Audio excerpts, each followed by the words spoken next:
திருச்சிக்கு பக்கத்தில் இருக்கக்கூடிய இந்த ஊருக்கு திருவெரும்பூர் அப்படின்னு சொன்னா எல்லாருக்கும் தெரியும். ஆனா இந்த ஆலய ஈஸ்வரருக்கு மதுவனேஸ்வரர் அப்படிங்கிற அழகான திருநாமமும், இறைவிக்கு மதுவனேஸ்வரி அப்படிங்கிற அழகான திருநாமமும் இருக்கு. கரண் அப்படிங்கிற அசுரனால தேவர்கள் எல்லாம் படாத துன்பம் அடைகிறாங்க. வாழ்க்கையில் அவர்கள் அடையக்கூடாத அத்தனை துன்பங்களையும் அடைகிறாங்க. எறும்பு வடிவம் எடுத்து பூலோகத்திற்கு வராங்க.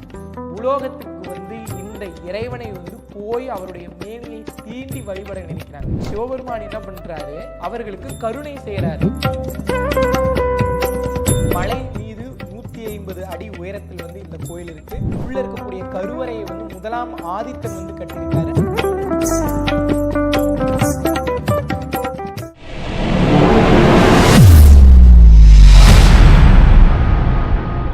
ஆரோ டிவைன் அன்பர்களுக்கு அன்பு வணக்கம். தினம் ஒரு திருத்தலம் என்ற நிகழ்ச்சியில் தொடர்ந்து பல திருத்தலங்களை சிந்தித்துக் கொண்டிருக்கின்றோம். அந்த வகையில் இன்றைக்கு திருவெரும்பூர் என்ற தலத்திலே எழுந்தருளி இருக்கக்கூடிய திருவெரும்பீஸ்வரரை சிந்திக்கவிருக்கின்றோம். இந்த பெயரே வந்து ஒரு காரண பெயராக இருக்குது.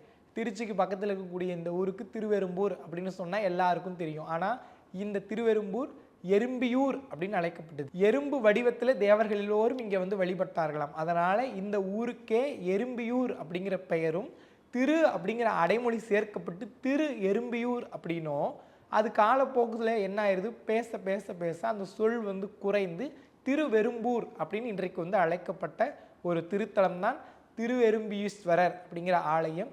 இந்த ஆலய ஈஸ்வரருக்கு மதுவனேஸ்வரர் அப்படிங்கிற அழகான திருநாமமும், இறைவிக்கு மதுவனேஸ்வரி அப்படிங்கிற அழகான திருநாமமும் வந்து இருக்கு. இந்த இறைவனுக்கு அப்பர் வந்து பாடல் பாடியிருக்காரு. முருகப்பெருமானும் திருமாலும் திருமகளும் ரதி தேவியும் முக்கோடி தேவர்களும் வந்து இந்த இறைவனை வழிபட்டு போயிருக்காங்க. அப்படிப்பட்ட ஒரு பெருமை பொருந்திய திருத்தலம் தான் இந்த திருத்தலம். கரண் அப்படிங்கிற அசுரனால தேவர்கள் எல்லாம் படாத துன்பம் அடைகிறாங்க. வாழ்க்கையில் அவர்கள் அடையக்கூடாத அத்தனை துன்பங்களையும் அடைகிறாங்க. அப்படி அடைந்த உடனேயே அந்த கரனுக்கு பயப்பட்டு தேவர்கள் எல்லோரும் எறும்பு வடிவம் எடுக்கிறாங்க. எறும்பு வடிவம் எடுத்து பூலோகத்திற்கு வராங்க. பூலோகத்திற்கு வந்து இந்த இறைவனை வந்து போய் அவருடைய மேனியை தீண்டி வழிபட நினைக்கிறாங்க.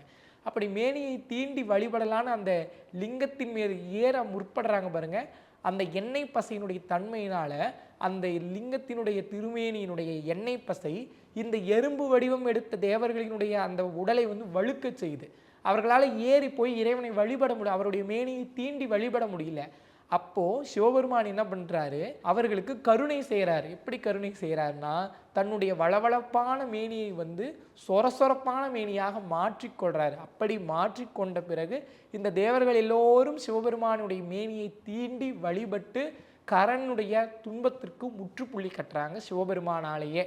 அப்படிப்பட்ட ஒரு அழகான திருத்தலம் இந்த திருத்தலம். அதனால தான் இந்த ஊருக்கு எறும்பீஸ்வரர் அப்படிங்கிற திருநாமம் சிவபெருமானுக்கும், திருவெரும்பூர் அப்படின்னு இந்த ஊருக்கும் பெயர் சொல்லி சுட்டப்படுது. மலை மீது 150 அடி உயரத்தில் வந்து இந்த கோயில் இருக்கு.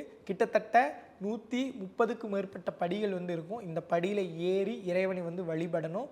மிக பிரம்மாண்டமான கோயிலாக இருக்கும். கீழேருந்து பார்க்கிற போதே பலவிதமான கல்வெட்டுகள் வந்து சோழர் காலத்திய கல்வெட்டுகள் வந்து இந்த கோயிலில் வந்து நமக்கு கிடைக்குது. அந்த கல்வெட்டுகளில் ஒரு கல்வெட்டு இந்த மதுவனேஸ்வரரை திருமலையாழ்வார் அப்படிங்கிற பெயரால் சொல்லி சுட்டி அழைக்குது. இதுவும் ரொம்ப அழகான ஒரு பெயராகவே இருக்கு. இந்த கோயிலுடைய கற்றளியாகிய உள்ள இருக்கக்கூடிய கருவறையை வந்து முதலாம் ஆதித்தன் வந்து கட்டியிருக்காரு. அதற்கு பிறகு செம்பியன் மாதேவி உள்ளிட்ட அத்தனை பேரும் இந்த கோயிலுக்கு நிறைய கைங்கரியங்களை செஞ்சுருக்காங்க.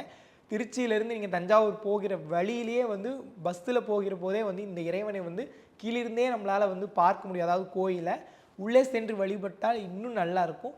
வாய்ப்புள்ள அன்பர்கள் சென்று இந்த இறைவனை வழிபட்டு வாழ்க்கையில் எல்லா விதமான நலங்களையும் வளங்களையும் பெறும்படி உங்கள் அத்தனை பேரையும் வேண்டி விரும்பி கேட்டுக்கொள்கின்றோம். நன்றி, வணக்கம்.